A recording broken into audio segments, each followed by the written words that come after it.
Welcome back to Revise and Resubmit, the podcast that takes, those really dense academic papers and makes them surprisingly interesting. I'm Pavlov. And I'm Nikita. Okay, picture this. You've opened up that healthcare app, the one with the chatbot symptom checker. Mm-hmm. Seems pretty straightforward. Yeah, they usually start with the basics. Right. How long you felt sick, what's your temperature, that kind of thing. But then it shifts. It starts asking for really private stuff, like it might want a list of chronic illnesses in your family. Or maybe even asks pretty directly about your sexual activity. Wow, okay. That's sensitive. Exactly. And in that moment, you probably pause. There's that split second where you think, wait, why does this machine need to know that? Is this safe? Can I actually trust it with the real answer? Especially when, getting the right diagnosis might depend on it. That exact tension, the efficiency of AI bumping right up against our fundamental need for privacy, that's really the heart of some fantastic research we're looking at today. Right. This whole conversation is grounded in a specific academic paper. It's titled, Unlocking Privacy in Healthcare: The Impact of Explanations on Privacy Concerns and Self-Disclosure to Conversational Technologies. And it's not just any paper. This was published in the Journal of Operations Management. Which is a big deal, right? It's on the FT50 list, so yeah, globally recognized as top tier. Absolutely. Proper, rigorous work. The authors are Hakshay Papneja, who's at the Hyder College of Business at Creighton University. Okay. And Sarv Devaraj from the Mendoza College of Business at the University of Notre Dame. So if you happen to be starting your own research journey, or maybe you're just really curious about how we interact with AI, honestly, you should really try to read the original article. It's very clearly written, rigorously done. Yeah, we've put the link right there in the show notes. Whether you subscribe or not, it's worth your time. Definitely. So our goal here is to unpack how these AI tools, these chatbots, can actually be designed better. How can they get the truthful information they need for good healthcare? While also making users feel, safer about sharing, tackling those privacy concerns head on. Let's dive into that first part then. The promise of AI versus this big privacy hurdle. I mean, the potential benefits in healthcare are huge, aren't they? Oh, absolutely staggering. These chatbots can offer symptom checking anytime, day or night. They can help sort patients, manage medications, support people with chronic conditions. And take some of the load off human staff, the admin burden. Exactly. The operational upside is massive. But, and this is the crucial point the researchers make, it all hinges on one thing. What is? Patient self-disclosure. Sharing that personal, often sensitive information. Without that, the AI just can't function effectively. Diagnosis accuracy plummets. And that's the wall they hit. Because right now, there's a big issue with trust, isn't there? A lack of transparency about how these things work. Precisely. That lack of clarity fuels privacy concerns. The paper even mentions a survey, I think it was nearly 48% of U.S. doctors felt patient privacy was a major challenge for using these chatbots effectively. So if you don't trust it, you just don't tell it everything. Which defeats the whole purpose. Right. And to really understand why people hold back, the researchers grounded their work in a core theory, social exchange theory. Okay, set. You called it the disclosure calculus earlier, which I liked. For someone new to this kind of theory, what does that actually mean in this context? It's actually a pretty intuitive idea. SET basically says that in any social interaction, even with an AI, we're subconsciously weighing the potential costs against the potential benefits. Like a mental balance sheet. Sort of, yeah. Think about deciding whether to share something personal with a new acquaintance. The benefit might be a closer connection, but the cost is the risk of them maybe judging you or gossiping. Okay, so apply to the chatbot. The benefit is getting good health advice, maybe an accurate diagnosis. Exactly. That's the reward you're hoping for. And the cost. That's your privacy concerns. It's the perceived that your sensitive data might get misused, leaked, or just handled improperly. So you only share if you feel the health advice you'll get is worth more than that risk you're taking with your data. Precisely. The perceived benefits have to outweigh the perceived costs or risks. Which means if you want people to share more, you have to find a way to lower that perceived cost, to reduce those privacy concerns. You've nailed it. And that leads us right into their proposed solution, which is all about the mechanism of transparency, using what they call why explanations. So not just asking for the sensitive info, but explaining why it's needed. Exactly. It sounds simple, but it's powerful. Instead of the chatbot just asking, say, how many hours do you usually sleep? Which feels a bit abrupt, maybe even intrusive. Right. The improved version adds context. We need your average sleep duration to assess your risk factor for high blood pressure. Instantly, you see the connection. Ah, okay. It links the question directly to my potential health outcome. Feels less random, more relevant. That's the idea. And the researchers went deeper. They wanted to know how this works psychologically. They proposed 2 specific pathways, 2 mechanisms through which these explanations reduce that feeling of risk. Okay, what were the 2 pathways? The first one is about fairness. They called it informational justice. The idea is that when the chatbot is open and explains why it needs the information, it makes the whole process feel fairer. Like you're being treated respectfully, procedures are clear. Exactly. So their first hypothesis, H1, was that these why explanations would lead to higher feelings of informational justice. And how does feeling the process is fair help with privacy concerns? Is it just about general trust? It's a bit more specific than general trust. Informational justice focuses on the communication process itself. When you feel you're getting adequate, truthful explanations for why things are happening, You're less likely to suspect hidden motives or, like, data misuse. precisely, that feeling of fair treatment directly reduces worries about vulnerability and misuse. So H3 was more informational justice leads to lower privacy concerns. Okay, that pathway makes sense. Fair process reduces fear. What was the second pathway? The second one is more about utility or usefulness. They termed it perceived relevance. This is about making sure the explanation clearly connects the requested information to the user's actual goal in this case, getting healthcare help. So making it obvious why this specific piece of data is necessary for me right now. Yes. H2 was that explanations would increase this perceived relevance. If I ask for your family history of heart disease and explain it's to assess your current cardiac risk, Then it feels legitimate, not just nosy.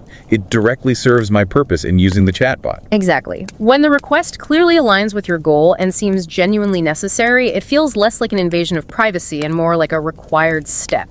So H4 was greater perceived relevance also leads to lower privacy concerns. And the final piece, H5, must be that lower privacy concerns. Lead to greater self-disclosure, more willingness to share, both in terms of answering more questions and providing more detailed answers.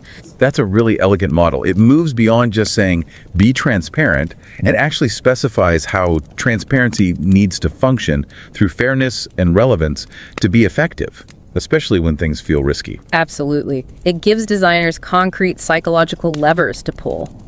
So, having laid out this theory, they then needed to test it rigorously. Which brings us to their methodology. Yeah. How do they actually prove this works? They ran a controlled online experiment. Not just asking opinions, but setting up a real test. They had 556 participants involved. And they used a specific experimental design. Yes, a between subjects design. This is key for rigor.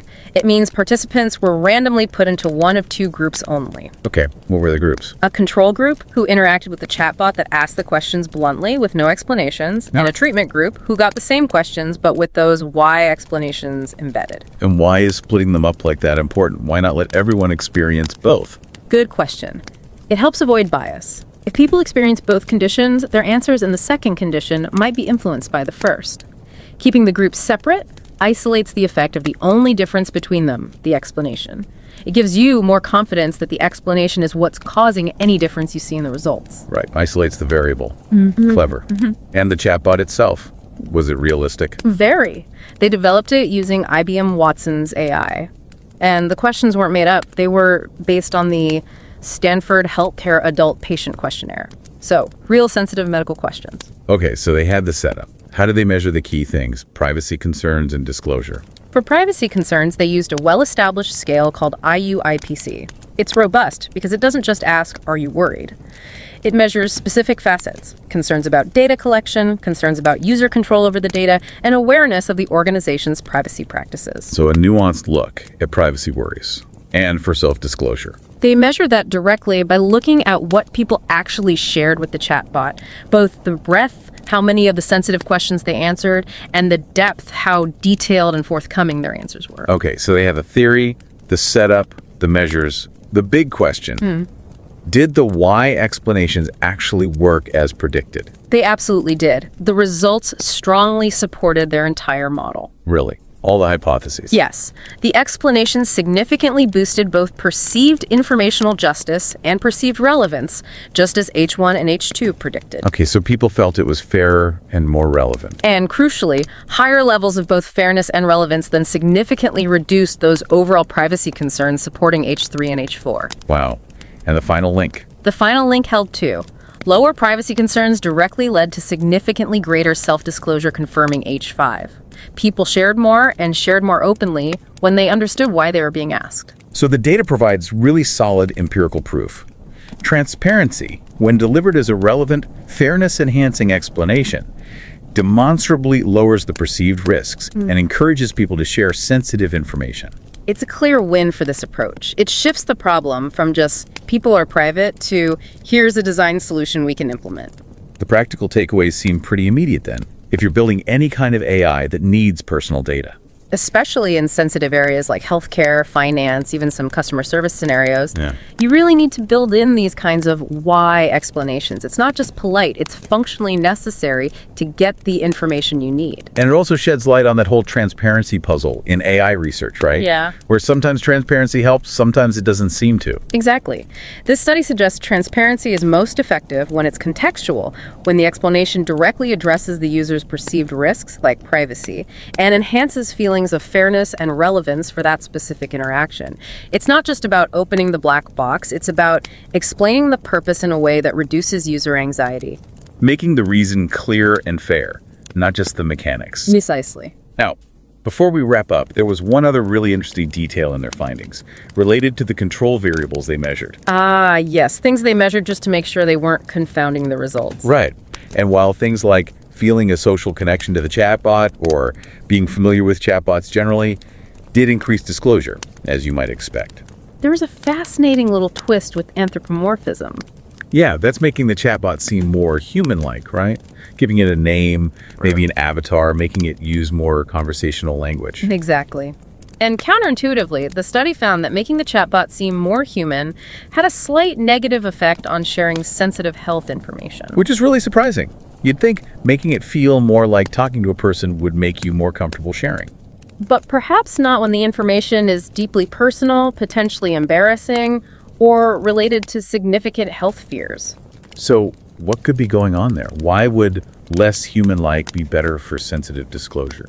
Well, the authors didn't test this directly, but it raises questions. Maybe a more human-like AI triggers social judgment fears. Or perhaps when the data is really sensitive, we actually prefer interacting with something that feels purely functional, objective, almost clinical. Less like bearing your soul to another person, even an artificial one, and more like inputting data into a secure, non-judgmental system. Possibly. Maybe that perceived lack of social presence in a less human-like AI makes it feel safer for revealing vulnerabilities. The less human it feels, the less risk of perceived judgment or social awkwardness. It's a really thought-provoking finding that maybe the best way to build trust in these sensitive AI interactions isn't always to mimic humanity perfectly, but perhaps sometimes to embrace the tool's inherent machineness. Something to definitely mull over next time you interact with an AI asking for personal details. And don't forget to subscribe to Revise and Resubmit on Spotify and Apple Podcasts. Until next time, keep those minds curious, keep questioning, and keep revising and resubmitting.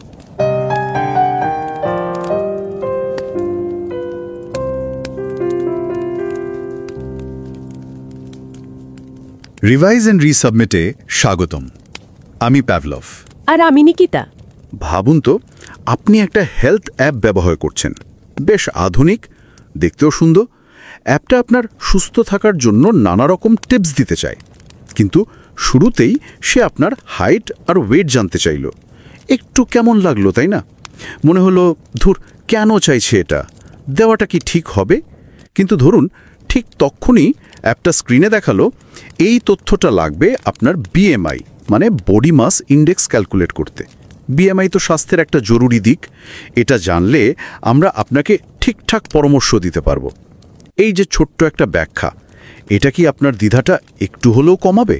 আপনি কি তখন তথ্যটা দিতে আরেকটু সহজ বোধ করবেন? ঠিক এই ব্যাপারটা নিয়েই আজকের আলোচনা। এটা একটা দারুণ ইন্টারেস্টিং গবেষণার উপর ভিত্তি করে তৈরি। একদম ঠিক। আর দেখুন, গবেষণাটা যে সে জায়গায় পাবলিশ হয়নি, এটা ছাপা হয়েছে খুবই নামকরা একটা জার্নালে, জার্নাল অফ অপারেশনস ম্যানেজমেন্ট। এটা কিন্তু ফিনান্সিয়াল টাইমসের প্রথম সারির 50টা জার্নালের FT50 লিস্টে আছে। মানে বুঝতেই পারছেন এর মান আর গুরুত্ব কতটা। হ্যাঁ, জার্নালটার নামই বলে দিচ্ছে অনেক কিছু। আর গবেষণাটার টাইটেলটাও বেশ আকর্ষণীয়, তাই না? Unlocking privacy in health care, the impact of explanations on privacy concerns and self-disclosure to conversational technologies. এর লেখক দুজনও খুব কৃতি গবেষক। একজন হাসাই পাপুনেজা, উনি ক্রেটন ইউনিভার্সিটির হেডার কলেজ অফ বিজনেসের, আর অন্যজন হলেন সরভ দেবরাজ, উনি ইউনিভার্সিটি অফ নটরডেমের মেন্ডোজা কলেজ অফ বিজনেসের অধ্যাপক। হ্যাঁ, দুজনের কাজ খুব উঁচু মানের। আর আমরা সত্যি মনে করি যারা এই আলোচনাটা শুনছেন, ডেটা প্রাইভেসি, হেলথ টেকনোলজি বা মানুষের আচরণ নিয়ে যাদের আগ্রহ আছে, তাদের সবারই উচিত মূল পেপারটা একবার পড়া। এটা খুব ভেবেচিন্তে করা আর খুব ভালোভাবে রিভিউ করা, পিয়ার রিভিউড একটা কাজ। এর লিঙ্কটা আমরা শো নোটসে দিয়ে দিয়েছি। আমাদের চ্যানেল আপনারা ফলো করুন বা নাই করুন, অনুরোধ থাকলো সময় করে লেখাটা পড়বেন। আজকের এই আলোচনাটা আমরা সাজিয়েছি একটু অন্যভাবে ভেবে, বিশেষ করে তাদের কথা ভেবে যারা হয়তো একাডেমিক রিসার্চের জগতে নতুন, সবে পা রেখেছেন, বা হয়তো নিজের প্রথম রিসার্চ পেপারটা লেখার কথা ভাবছেন। আমরা চেষ্টা করব এই গবেষণাটার একদম ভেতরের কথাগুলো, যেমন কিভাবে আইডিয়াটা এলো, থিওরিটা কি, ডেটা কিভাবে জোগাড় করা হলো, তারপর সেই ডেটা অ্যানালিসিস করে রেজাল্টে কিভাবে পৌঁছালো, পুরো পদ্ধতিটা আর কি, সেটা যতটা সম্ভব সহজ করে, কঠিন শব্দ বা জার্গন ছাড়া বলতে, যাতে একটা রিসার্চ পেপার কিভাবে কাজ করে সেটার একটা প্রাথমিক ধারণা পাওয়া যায়। ঠিক, তাহলে আসুন মূল বিষয়ে ঢোকা যাক। আজকাল স্বাস্থ্যসেবার জগতেই চ্যাটবট বা কনভারসেশনাল টেকনোলজির ব্যবহার কিন্তু হু করে বাড়ছে। ধরুন আপনার শরীরটা ভালো লাগছে না, আপনি একটা অ্যাপকে উপসর্গগুলো বললেন, সে হয়তো সম্ভাব্য কারণ জানালো বা ডাক্তারের কাছে যেতে বলল। হ্যাঁ, বা ধরুন ডাক্তারের অ্যাপয়েন্টমেন্ট করা বা কখন ওষুধ খেতে হবে সেই রিমাইন্ডার দেওয়া, এগুলোতেও তো ব্যবহার হচ্ছে। একদম, কিন্তু এখানে একটা কিন্তু আছে। এই অ্যাপ বা চ্যাটবটগুলো কতটা ভালো কাজ করবে সেটা কিন্তু অনেকাংশে নির্ভর করে আমরা ইউজাররা কতটা ঠিকঠাক আর খোলাখুলি নিজেদের পার্সোনাল ইনফরমেশন তাদের দিচ্ছি। এই যে নিজের ব্যাপারে তথ্য দেওয়া, এটাকে রিসার্চের ভাষায় বলে সেলফ ডিসক্লোজার। ও আচ্ছা, সেলফ ডিসক্লোজার আমি কতটা জানাচ্ছি। হ্যাঁ, আর এখানেই কিন্তু মূল সমস্যাটা। অনেকেই বেশিরভাগ মানুষই এই টেকনোলজির সাথে পার্সোনাল হেলথ ডেটা শেয়ার করতে একটু ইতস্তত করেন, দ্বিধাবোধ করেন। হ্যাঁ, সেটা তো স্বাভাবিক, প্রাইভেসি নিয়ে চিন্তা তো হবেই। ঠিক, প্রধান কারণ অবশ্যই তথ্যের গোপনীয়তা বা প্রাইভেসি নিয়ে চিন্তা। মনে হয় আরে এই ডেটা কোথায় যাবে, কে দেখবে, কোনো ভুল হাতে পড়বে না তো। আরেকটা কারণ হলো স্বচ্ছতার অভাব, ঠিক বোঝা যায় না ডেটাটা নিয়ে কি করা হবে। এমনকি ডাক্তারদের মধ্যেও কিন্তু এটা নিয়ে উদ্বেগ আছে। একটা স্টাডিতে দেখা গেছে প্রায় অর্ধেক ডাক্তারই মনে করেন হেলথ চ্যাটবটের ক্ষেত্রে রোগীর প্রাইভেসি রক্ষা করাটা একটা বিরাট চ্যালেঞ্জ। তার একদিকে টেকনোলজিটার অসম্ভব সম্ভাবনা, কিন্তু অন্যদিকে মানুষের এই প্রাইভেসি কনসার্ন সেটাকে পুরোপুরি কাজে লাগাতে দিচ্ছে না। আর ব্যবহারকারী যদি ভয়ে ভয়ে ভুল বা আধা খেঁচড়া তথ্য হয়, তাহলে তো চ্যাটবটের দেওয়া পরামর্শ বা রোগ নির্ণয় সেটাও তো ভুল হতে পারে। মারাত্মক ব্যাপার। ঠিক তাই, এই যে প্রাইভেসি কনসার্ন বা গোপনীয়তার উদ্বেগ, এটা সরাসরি সেলফ ডিসক্লোজারকে কমিয়ে দেয়। ফলে টেকনোলজিটা যে উদ্দেশ্যে তৈরি সেটাই হয়তো পূরণ হয় না। এখানেই গবেষকরা প্রশ্নটা তুলেছেন, আচ্ছা এই উদ্বেগ কমানোর আর সেলফ ডিসক্লোজার বাড়ানোর উপায়টা কি হতে পারে? আর তারা একটা বেশ সহজ কিন্তু পাওয়ারফুল সলিউশনের দিকে তাকিয়েছেন। সেটা হলো ব্যাখ্যা বা এক্সপ্লেনেশনস। ব্যাখ্যা ওই যে শুরুতে বলছিলাম, চ্যাটবট যখন ডেটা চাইছে তখন যদি সে সুন্দর করে বুঝিয়ে বলে যে কেন তার এই সংশ্লিষ্ট তথ্যটা দরকার, যেমন BMI এর উদাহরণটা, এই ব্যাখ্যা কি সত্যি কোনো ম্যাজিকের মতো কাজ করতে পারে? এটাই ছিল গবেষকদের মূল ফোকাস। তারা আসলে দুটো প্রধান প্রশ্নের উত্তর খুঁজেছেন। 1 নম্বর, স্বাস্থ্যসেবার চ্যাটবট যখন তথ্য চাওয়ার কারণ ব্যাখ্যা করে, তখন সেটা ব্যবহারকারীর প্রাইভেসি কনসার্ন আর সেলফ ডিসক্লোজার তথ্য শেয়ার করার ইচ্ছে, এগুলোর উপর ঠিক কেমন প্রভাব ফেলে। আচ্ছা। আর 2 নম্বর হলো যদি প্রভাব ফেলেই, মানে যদি দেখা যায় যে ব্যাখ্যা দিলে মানুষ বেশি তথ্য দিচ্ছে বা কম চিন্তা করছে, তাহলে সেটা কেন হচ্ছে, কিভাবে হচ্ছে, মানে এর পেছনের কারণটা কি, কোন মনস্তাত্ত্বিক প্রক্রিয়া কাজ করছে? এই যে ব্যাখ্যাটা শোনার পর ইউজারের মনে ঠিক কী বদলায়, যার ফলে তার আচরণটাও বদলায়, এগুলোকে আমরা বলি মিডিয়েটিং মেকানিজমস, মানে মধ্যস্থতাকারী প্রক্রিয়া আর কি। বেশ ইন্টারেস্টিং প্রশ্ন। কিন্তু শুধু আইডিয়া থাকলেই তো রিসার্চ হয় না, তাকে তো একটা শক্ত কাঠামোর ওপর দাঁড় করাতে হয়, মানে থিওরি লাগে। যারা নতুন রিসার্চ করছেন তাদের জন্য এই জায়গাটা বোঝা খুব জরুরি। গবেষকরা কিভাবে তাদের এই প্রশ্নগুলোর উত্তর খোঁজার জন্য মানে কোনো প্রতিষ্ঠিত তত্ত্ব বা থিওরির সাহায্য নিলেন? অবশ্যই ভালো রিসার্চের জন্য থিওরিটিক্যাল ব্যাকিং খুব জরুরি। এখানে গবেষকরা মূলত দুটো বেশ পরিচিত আর প্রতিষ্ঠিত সোশ্যাল সায়েন্স থিওরির সাহায্য নিয়েছেন। প্রথমটা হলো সোশ্যাল এক্সচেঞ্জ থিওরি বা সামাজিক বিনিময় তত্ত্ব। সোশ্যাল এক্সচেঞ্জ থিওরি এটা কি রকম? খুব সহজ করে বললে এই থিওরিটা বলে যে আমরা মানুষরা যে কোনো সামাজিক আদান প্রদানে মানে ইন্টারঅ্যাকশনে সবসময় একটা লাভ ক্ষতির হিসেব করি। সেটা হয়তো সবসময় বুঝেও করি না, অবচেতনেও করি। যেমন ধরুন, আমি আমার হেলথ ডেটা একটা অ্যাপকে দেব কিনা, আমি ভাবব এতে আমার ঝুঁকি কি, মানে প্রাইভেসি নষ্ট হতে পারে, আর লাভ কি, হয়তো ভালো স্বাস্থ্য পরামর্শ পাবো। এই তত্ত্ব বলছে মানুষ তখনই কিছু দিতে বা করতে রাজি হয় যখন তার মনে হয় লাভের পাল্লাটা ঝুঁকির চেয়ে ভারী।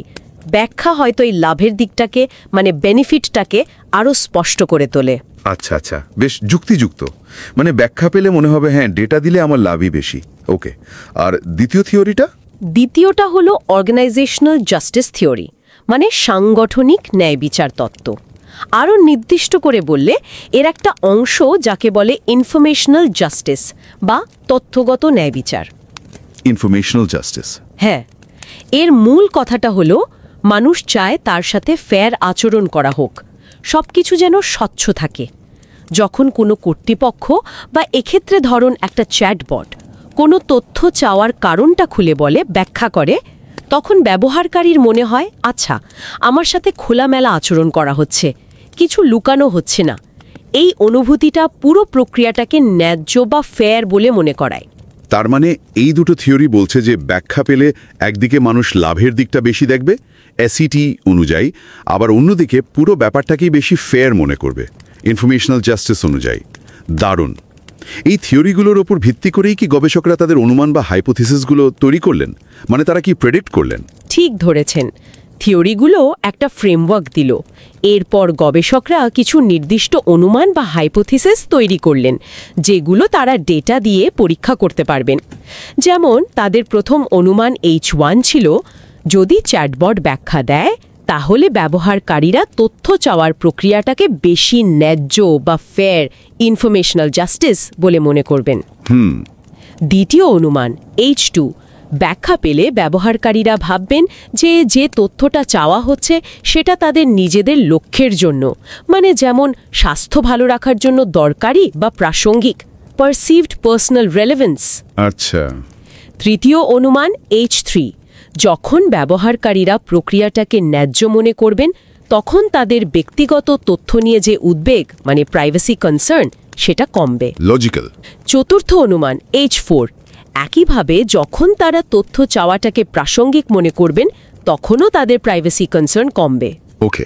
এবং পঞ্চম ও শেষ অনুমান H5, সব মিলিয়ে যখন ব্যবহারকারী প্রাইভেসি কনসার্ন কমবে তখন তারা বেশি পরিমাণে এবং খোলাখুলিভাবে ব্যক্তিগত তথ্য শেয়ার করবেন, মানে সেলফ ডিসক্লোজার বাড়বে। বাহ, বেশ সুন্দর একটা মানে চেনের মতো লাগছে, একটা জিনিস আরেকটার দিকে নিয়ে যাচ্ছে। ব্যাখ্যা, ন্যায্যতা, প্রাসঙ্গিকতা, উদ্বেগ কমা, তথ্য দেওয়া, এই পুরো ব্যাপারটাকে কি তারা কোনো মডেল বা ছবি দিয়ে দেখিয়েছেন? হ্যাঁ, একদম। তারা এই হাইপোথিসিসগুলোকে এক জায়গায় এনে একটা কনসেপচুয়াল মডেল তৈরি করেছেন। পেপারটার চিত্র 1-এ এটা খুব সুন্দর করে দেওয়া আছে। মডেলটা আসলে এটাই বলছে যে ব্যাখ্যাটা কিন্তু সরাসরি সেলফ ডিসক্লোজার বাড়াচ্ছে না, এটা দুটো আলাদা রাস্তা দিয়ে কাজ করছে। প্রথমে এটা ইউজার্সের মনে ন্যায্যতার বোধ, ইনফরমেশনাল জাস্টিস আর প্রাসঙ্গিকতার বোধ, পারসিভড রেলেভেন্স তৈরি করছে বা বাড়াচ্ছে। এই দুটো বোধ যখন বাড়ছে তখন স্বাভাবিকভাবেই প্রাইভেসি নিয়ে চিন্তা বা উদ্বেগ কমছে, আর এই উদ্বেগ কমার ফলেই একদম শেষে গিয়ে মানুষ বেশি তথ্য শেয়ার করতে রাজি হচ্ছে। এটাকে একটা কার্যকারণ শৃঙ্খল বা চেইন অফ এফেক্টস বলতে পারেন। তত্ত্ব আর মডেল তো দাঁড় করানো হলো, বেশ গোছানো লাগছে, কিন্তু কাগজে কলমে যা ভাবা হয় বাস্তবেও কি তাই ঘটে? মানে গবেষকরা এটা পরীক্ষা করলেন কিভাবে? নিশ্চয়ই কোনো নির্দিষ্ট পদ্ধতি ছিল। এটা জানাটা খুব দরকারি, কারণ ভালো মেথোডোলজি ছাড়া তো রিসার্চের রেজাল্ট বিশ্বাসযোগ্য হয় না। অবশ্যই মেথোডোলজি তো রিসার্চের শিরদাঁড়া।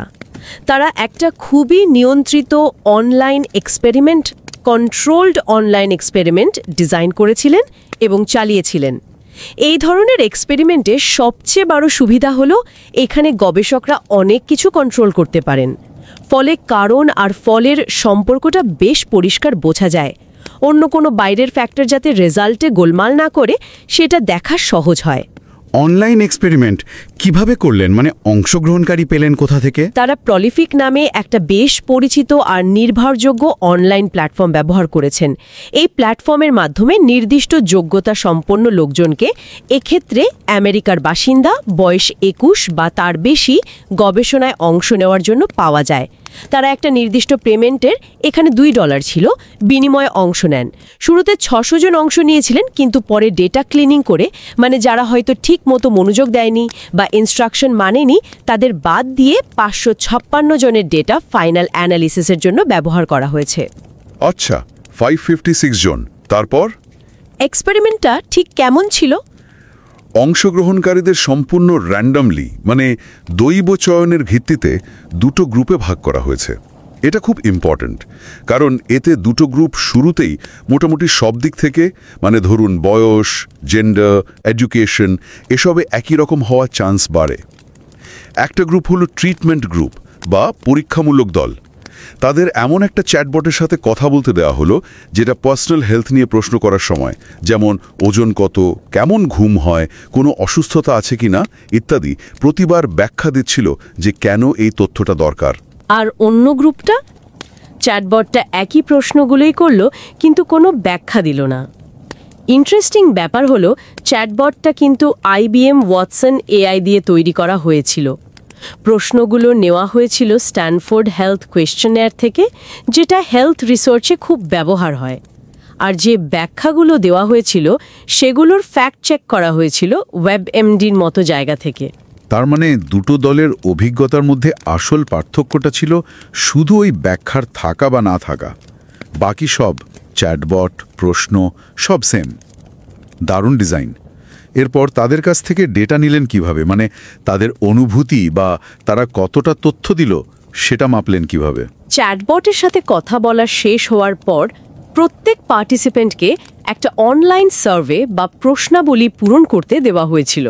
এই সার্ভেতে তাদের ওই বিষয়গুলো নিয়ে প্রশ্ন করা হয়েছিল যেগুলো আমাদের হাইপোথিসিসে ছিল, যেমন তারা চ্যাটবটের তথ্য চাওয়ার প্রক্রিয়াটাকে কতটা ন্যায্য, মানে ইনফরমেশনাল জাস্টিস মনে করেছেন, তথ্য চাওয়াটা তাদের কাছে কতটা প্রাসঙ্গিক, মানে পারসিভড রেলেভেন্স লেগেছে, তাদের প্রাইভেসি নিয়ে উদ্বেগ কতটা ছিল, আর সব শেষে তারা চ্যাটবটকে কতটা ব্যক্তিগত তথ্য জানিয়েছেন, মানে সেলফ ডিসক্লোজার, এটাও মাপা হয়েছে।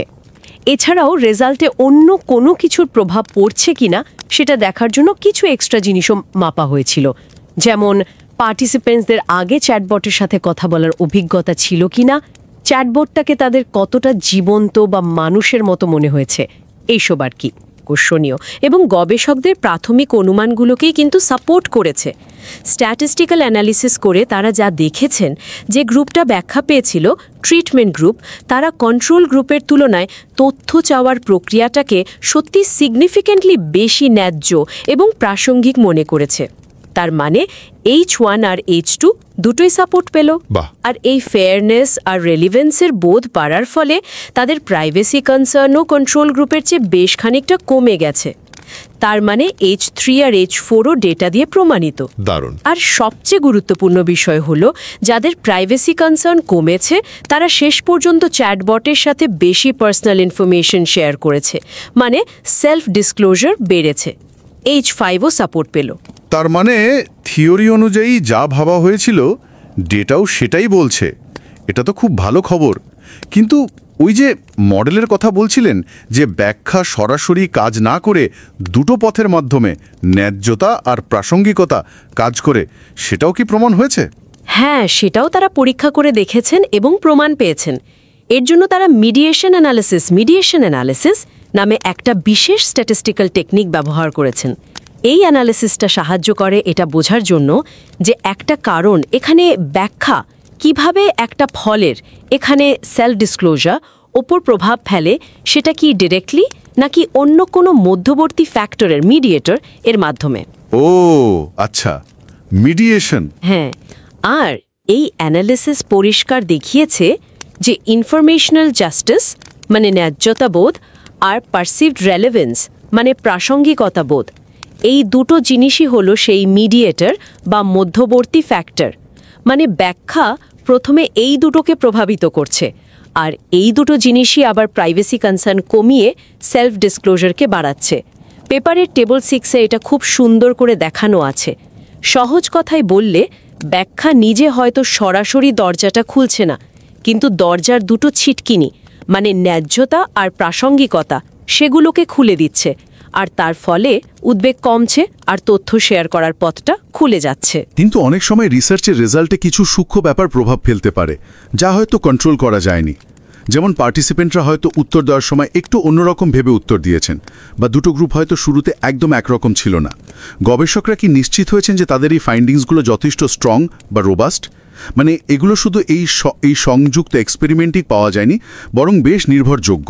এটা একটা খুবই গুরুত্বপূর্ণ প্রশ্ন যে কোনো রিসার্চের ক্ষেত্রেই। আর ভালো গবেষকরা সবসময় তাদের রেজাল্টের নির্ভরযোগ্যতা যাচাই করার জন্য অনেক চেষ্টা করেন। এই পেপারেও তার ব্যতিক্রম হয়নি। তারা বেশ কিছু এক্সট্রা অ্যানালিসিস বা রোবাস্টনেস চেকস করেছেন এটা নিশ্চিত করার জন্য। আমি খুব বেশি টেকনিক্যাল ডিটেলসে না গিয়ে মূল বিষয়টা বলছি। প্রথমত, তারা দেখেছেন যে সব ডেটা যেহেতু একই পার্টিসিপেন্টের কাছ থেকে একই সময়ে নেওয়া, সে কারণে রেজাল্টে কোনো কৃত্রিম সম্পর্ক তৈরি হয়েছে কিনা। এটাকে বলে কমন মেথড বায়াস বা সিএমবি। বিভিন্ন টেস্ট করে তারা দেখেছেন এই সমস্যাটা হওয়ার চান্স খুব কম। আচ্ছা। দ্বিতীয়ত, তারা এটাও খতিয়ে দেখেছেন যে মডেলের কোনো ভেরিয়েবল হয়তো অন্য কোনো লুকানো ফ্যাক্টর দিয়ে প্রভাবিত হচ্ছে কিনা, যার রেজাল্টকে ভুল দিকে নিয়ে যেতে পারে। এটাকে বলে এন্ডোজেনিটি। বিশেষ টেস্ট করে তারা দেখেছেন এই ঝুঁকিও বেশ কম। আর তৃতীয়ত, যেটা বেশ ইন্টারেস্টিং, তারা প্রোপেনসিটি স্কোর ম্যাচিং বা পিএসএম নামে একটা কৌশল ব্যবহার করেছেন। প্রোপেনসিটি স্কোর ম্যাচিং এটা কি?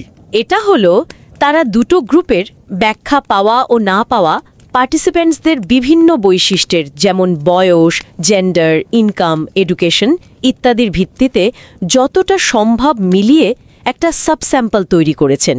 উদ্দেশ্য হল দুটো গ্রুপকে যেন সব দিক থেকে প্রায় যমজ বানিয়ে ফেলা যায়, শুধু ব্যাখ্যা পাওয়া বা না পাওয়ার পার্থক্য ছাড়া। এই মেলানো বা ম্যাচড স্যাম্পলের উপর অ্যানালিসিস চালিয়েও দেখা গেছে মূল রেজাল্ট একই থাকছে।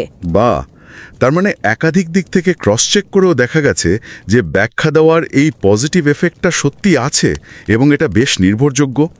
এটা শুনে আশ্বস্ত হলাম।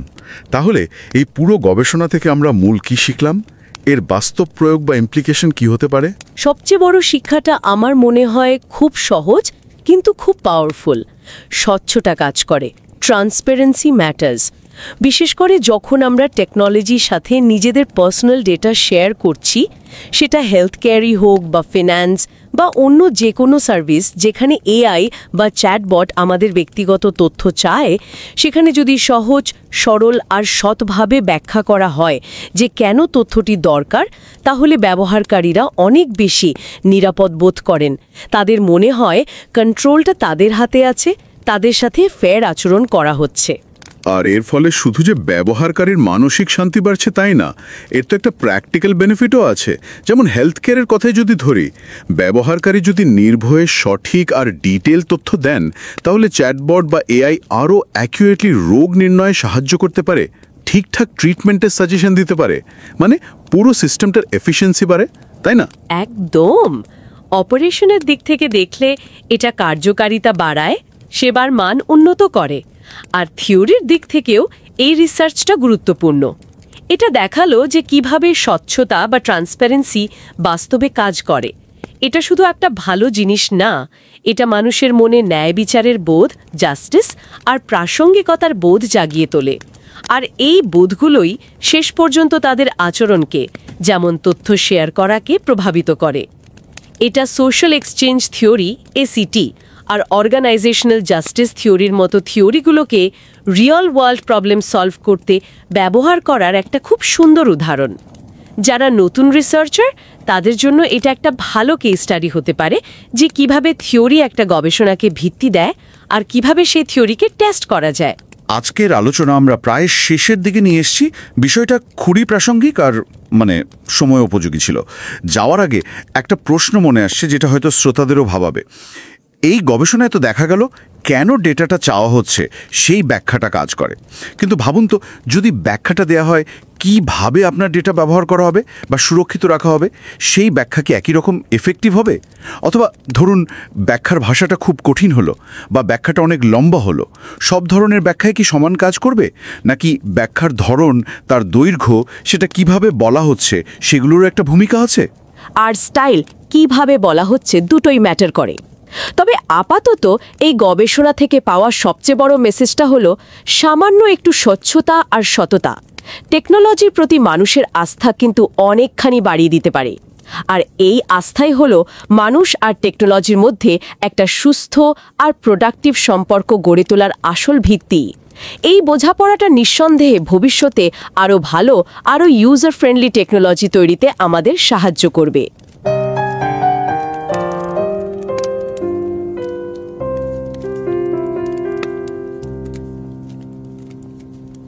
नमस्कार। रिवाइज एंड रीसबमिट में आपका स्वागत है। मैं हूं पावलोव और मैं हूं निकिता।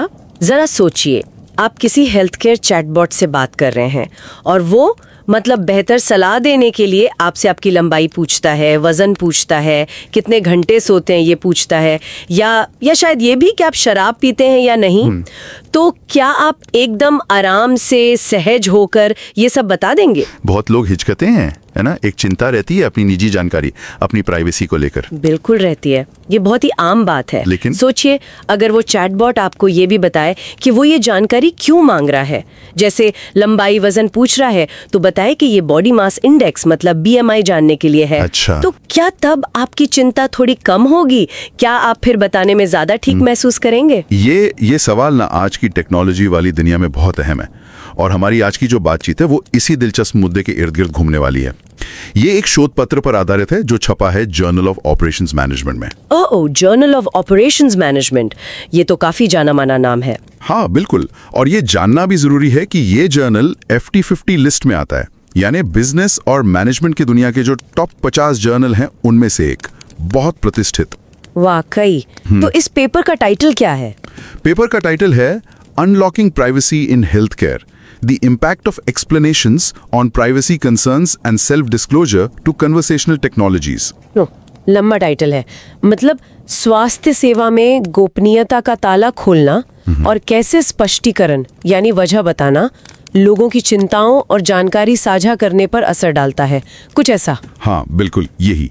और इसके लेखक भी अपने फील्ड के क्या कहते हैं जाने माने शोधकर्ता हैं। हशाई पपनेजा जो क्रीटन यूनिवर्सिटी के हाइडर कॉलेज ऑफ बिजनेस से हैं। अच्छा। और सर्वदेवराज ये यूनिवर्सिटी ऑफ नोटरडेम के मेंडोजा कॉलेज ऑफ बिजनेस से हैं। बढ़िया। तो हम हमेशा की तरह अपने सुनने वालों से कहेंगे कि भाई अगर मौका मिले तो इस पेपर को जरूर पढ़िएगा। ये काफी गहराई से और सावधानी से तैयार किया गया लेख है। आप इस चैनल को सब्सक्राइब करें या ना करें, पर अच्छी जानकारी का फायदा उठाना चाहिए। लिंक आपको शो नोट्स में मिल जाएगा। जरूर। चलिए अब इस शोध की कहानी में थोड़ा उतरते हैं। इसे ऐसे समझने की कोशिश करते हैं जैसे कोई अभी अभी रिसर्च की दुनिया में कदम रख रहा हो। तो सबसे पहले प्रॉब्लम क्या है? शोधकर्ता किस समस्या को देख रहे थे? हाँ, प्रॉब्लम तो यही है कि आजकल हेल्थ केयर में ये चैटबॉट्स और वर्चुअल एजेंट्स ये सब बहुत तेजी से बढ़ रहे हैं ना। बिल्कुल। अपॉइंटमेंट बुक करने से लेकर लक्षणों के बारे में पूछने, दवा की याद दिलाने, यहाँ तक कि मेंटल हेल्थ सपोर्ट में भी इनका इस्तेमाल हो रहा है। हाँ, और ये अच्छी बात भी है।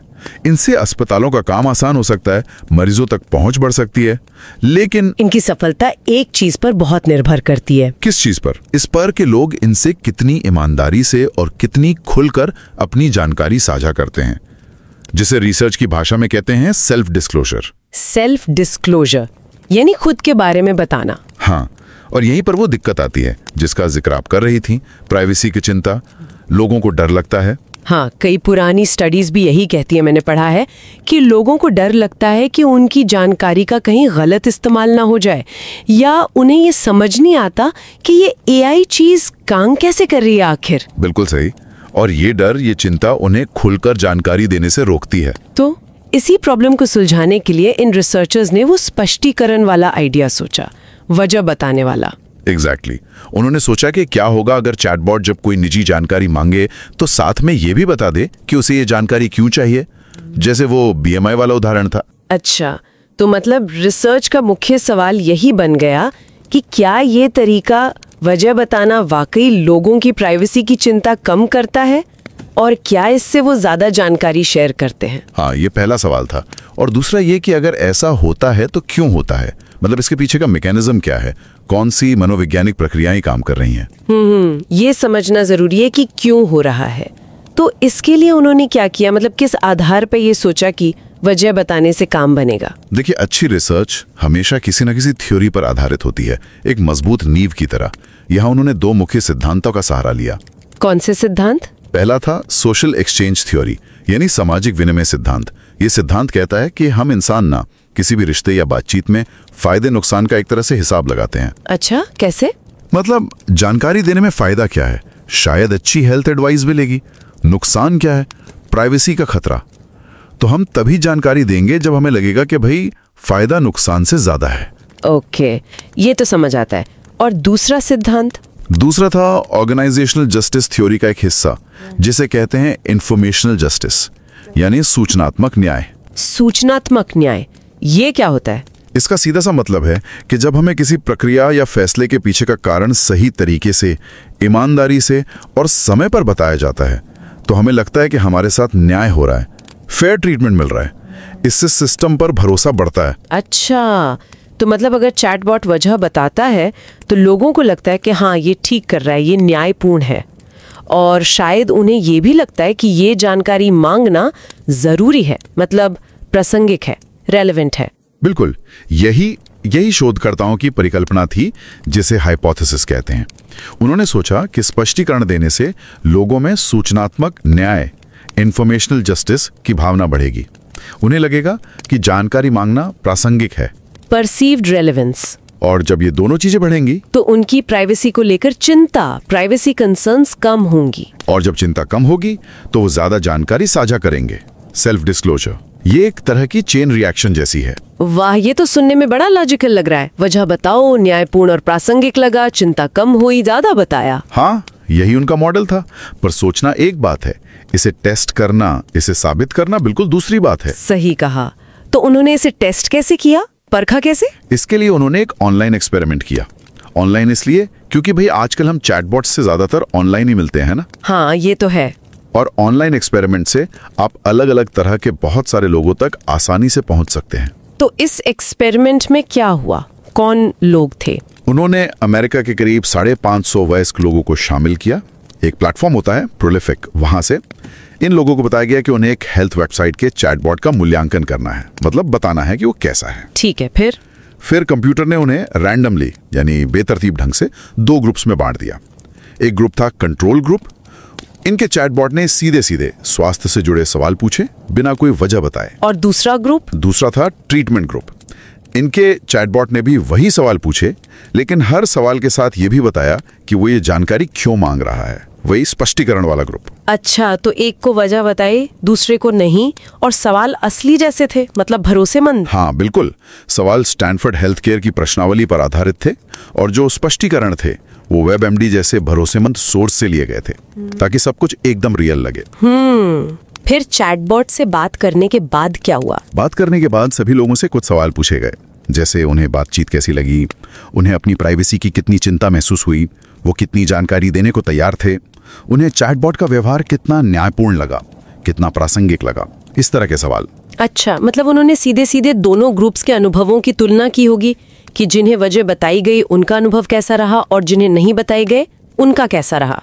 हाँ बिल्कुल, उन्होंने न सिर्फ ये देखा कि किस ग्रुप ने ज्यादा जानकारी दी या कम चिंता जताई, बल्कि उन्होंने ये भी विश्लेषण किया कि क्या वाकई स्पष्टीकरण की वजह से वो न्याय और प्रासंगिकता वाली भावना बढ़ी थी, और क्या इसी वजह से चिंता कम हुई और लोग ज्यादा बताने लगे। मतलब वो चेन रिएक्शन को चेक किया। एग्जैक्टली। इसके लिए उन्होंने कुछ एडवांस स्टैटिस्टिकल तरीके इस्तेमाल किए और ये भी पक्का करने के लिए कई टेस्ट किए कि नतीजे भरोसेमंद हैं और किसी और छुपी हुई वजह से ऐसा नहीं हो रहा। ये सब जांचना जरूरी होता है रिसर्च में। बहुत जरूरी। इससे पता चलता है कि आपके नतीजे कितने मजबूत हैं। तो फिर आखिरकार नतीजा क्या निकला? क्या वो स्पष्टीकरण वाला तरीका काम कर पाया? हाँ, और नतीजे काफी साफ और मजबूत थे। जिस ग्रुप को चैटबॉट ने स्पष्टीकरण दिए थे, यानी ट्रीटमेंट ग्रुप, उन लोगों ने वाकई काफी कम प्राइवेसी चिंता जताए। अच्छा। और सिर्फ इतना ही नहीं, उन्होंने कंट्रोल ग्रुप के मुकाबले ज्यादा जानकारी भी साझा की। अरे वाह, ये तो कमाल है। इसका मतलब वो जो चेन रिएक्शन वो सोच रहे थे कि स्पष्टीकरण से न्याय और प्रासंगिकता बढ़ेगी, उससे चिंता कम होगी और फिर लोग ज्यादा जानकारी देंगे, वो सच साबित हुआ। हाँ, उनका जो विश्लेषण था उसने इसी बात की पुष्टि की कि स्पष्टीकरण सीधे सीधे जानकारी बढ़ाने की बजाय पहले लोगों के मन में वो न्याय और प्रासंगिकता वाली फीलिंग ला रहे थे। इसी वजह से चिंता कम हुई और फिर वो ज्यादा खुले। ये समझना बहुत महत्वपूर्ण है कि ये काम कैसे कर रहा है। हाँ, ये कैसे वाला सवाल अहम है। क्या कोई और भी दिलचस्प बात निकली इस स्टडी से? एक और बहुत रोचक बात सामने आई, बल्कि थोड़ी हैरान करने वाली भी। अच्छा, क्या? उन्होंने ये भी देखा कि चैटबॉट कितना इंसानी लगता है, इसका क्या असर होता है। मतलब चैटबॉट की भाषा, उसका तरीका कितने इंसान जैसा है। हाँ, आजकल तो कोशिश होती है ना कि चैटबॉट ज्यादा फ्रेंडली, ज्यादा इंसान जैसे लगे। हाँ, आमतौर पर यही माना जाता है ना कि ज्यादा इंसानी लगने वाले चैटबॉट बेहतर होते हैं। लेकिन इस स्टडी में हेल्थ केयर जैसे संवेदनशील मामले में ये पाया गया कि अगर चैटबॉट बहुत ज्यादा इंसानी लगे, जिसे रिसर्च में एंथ्रोपोमॉर्फिज्म कहते हैं। एंथ्रोपोमॉर्फिज्म मतलब इंसान जैसा दिखना या लगना। हाँ, तो अगर चैटबॉट बहुत ज्यादा इंसान जैसा लगता है तो लोग शायद थोड़ी कम जानकारी साझा करते हैं। है? ये तो बिल्कुल उल्टा है। ज्यादा इंसानी लगना नुकसानदायक हो सकता है, ऐसा क्यों भला? मुझे लगा था कि ज्यादा इंसानी लगेगा तो लोग ज्यादा भरोसा करेंगे। ये वाकई दिलचस्प है और इस पर शायद और रिसर्च की जरूरत है। लेकिन एक अंदाजा यह लगाया जा सकता है कि जब हम बहुत पर्सनल, बहुत संवेदनशील स्वास्थ्य जानकारी दे रहे होते हैं तो शायद हमें एक मशीन का जरूरत से ज्यादा इंसानी बर्ताव करना थोड़ा अजीब लगता है, अनकंफर्टेबल। हो सकता है। शायद हमें लगता है कि अपनी हद पार कर रहा है, या शायद मशीन से एक तरह की दूरी हमें ज्यादा सेफ फील कराती है ऐसे मामलों में। हाँ, कुछ ऐसा हो सकता है। ये सोचने वाली बात है कि टेक्नोलॉजी को कितना इंसानी होना चाहिए, खासकर ऐसे संवेदनशील कामों के लिए। बिल्कुल। खैर, तो कुल मिलाकर इन नतीजों का असली मतलब क्या है एकेडमिक दुनिया के लिए और हम सब के लिए प्रैक्टिकल लाइफ में? देखिए, रिसर्च के नजरिए से देखें तो ये स्टडी ट्रांसपेरेंसी पैराडॉक्स को समझने में मदद करती है। ट्रांसपेरेंसी पैराडॉक्स, ये क्या है? मतलब ये पहेली कि पारदर्शिता यानी ट्रांसपेरेंसी हमेशा फायदेमंद होती है या नहीं। पहले की कुछ स्टडीज कहती थी हाँ अच्छी है, कुछ कहती थी कि इससे शक बढ़ सकता है। ये शोध दिखाता है कि कम से कम हेल्थ केयर जैसे कॉन्टेक्स्ट में सही तरह की पारदर्शिता यानी वजह बताना वाकई काम करती है। और ये सिर्फ ये नहीं बताती कि क्या होता है, बल्कि ये भी समझाती है कि कैसे होता है वो न्याय और प्रासंगिकता की भावनाओं के जरिए। अच्छा, और आम जिंदगी में जो कंपनियां या अस्पताल चैटबॉट इस्तेमाल करते हैं उनके लिए क्या सबक है? उनके लिए तो सीधा और बहुत काम का संदेश है। अगर आप हेल्थ केयर चैटबॉट बना रहे हैं या इस्तेमाल कर रहे हैं तो अपने डिजाइन में स्पष्टीकरण जरूर शामिल करें। जब आप लोगों को बताते हैं कि आप जानकारी क्यों मांग रहे हैं तो आप उनका भरोसा जीतते हैं। और जब भरोसा बढ़ता है तो लोग ज्यादा खुलकर और शायद ज्यादा सही जानकारी भी देंगे। बिल्कुल। और इससे क्या होगा, एआई बेहतर सलाह दे पाएगा, डॉक्टर बेहतर निदान कर पाएंगे, इलाज ज्यादा असरदार हो सकता है। तो ये सीधे सीधे लोगों के स्वास्थ्य को बेहतर बना सकता है। ये तो बहुत बड़ा फायदा है। हाँ, और ये सीख सिर्फ हेल्थ केयर तक ही सीमित नहीं है। सोचिए, फाइनेंस में, बैंकिंग में, ग्राहक सेवा में, किसी भी ऐसी जगह जहां एआई हमसे निजी जानकारी मांगता है, वहां भी अगर वजह बताई जाए तो शायद लोग ज्यादा सहज महसूस करेंगे, ज्यादा सहयोग करेंगे। हाँ, ये तो हर जगह लागू हो सकता है। और आजकल जो डेटा डेटा प्राइवेसी कानून आ रहे हैं, जैसे यूरोप का जीडीपीआर या नया एआई एक्ट। बिल्कुल, ये उनकी भावना के भी अनुरूप हैं। वो कानून भी तो पारदर्शिता पर जोर देते हैं। ये तरीका उस जरूरत को पूरा करने में भी मदद करता है। तो कुल मिलाकर ये शोध एक बहुत छोटी सी लेकिन बहुत असरदार बात पर रोशनी डालता है कि सिर्फ ये पूछने के बजाय कि क्या चाहिए, ये बताना कि क्यों चाहिए कितना फर्क डाल सकता है। हाँ, ये दिखाता है कि डिजाइन में किए गए छोटे छोटे बदलाव भी उपयोगकर्ता के अनुभव और उनके व्यवहार पर कितना गहरा असर डाल सकते हैं। लेकिन ये हमें कुछ नए सवालों के बारे में सोचने पर भी मजबूर करता है। अच्छा, जैसे हमने देखा कि क्यों बताना फायदेमंद है, पर क्या कैसे बताने से भी फर्क पड़ेगा? कैसे बताने से मतलब अगर चैटबॉट ये भी बताए कि वो जानकारी का इस्तेमाल कैसे करेगा, उसे कहाँ स्टोर करेगा, उसे कैसे सुरक्षित रखेगा, क्या इससे भरोसा और बढ़ेगा?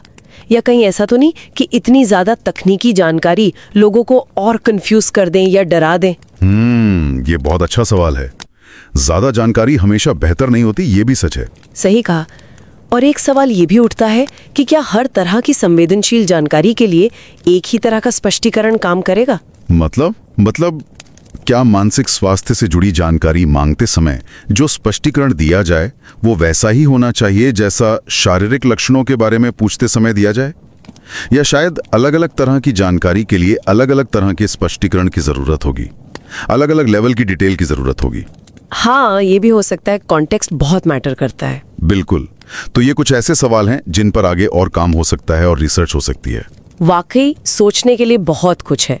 ये तो साफ है कि जैसे जैसे एआई हमारी जिंदगी का और खासकर हेल्थ केयर जैसी नाजुक चीजों का हिस्सा बन रहा है, हमें इस बात पर बहुत ध्यान देना होगा कि हम इन तकनीकों को कैसे डिजाइन करें। उन्हें ऐसा बनाना होगा कि लोग उन पर भरोसा कर सके और वो वाकई उपयोगी हों। और ये शोध उस दिशा में एक महत्वपूर्ण सबक देता है। पारदर्शिता जब सही तरीके से सही मकसद से इस्तेमाल की जाए तो वो डर को कम करके भरोसे का पुल बना सकती है। आज के लिए बस इतना ही। उम्मीद है ये बातचीत आपको जानकारीपूर्ण लगी होगी और कुछ नया सोचने पर मजबूर किया होगा।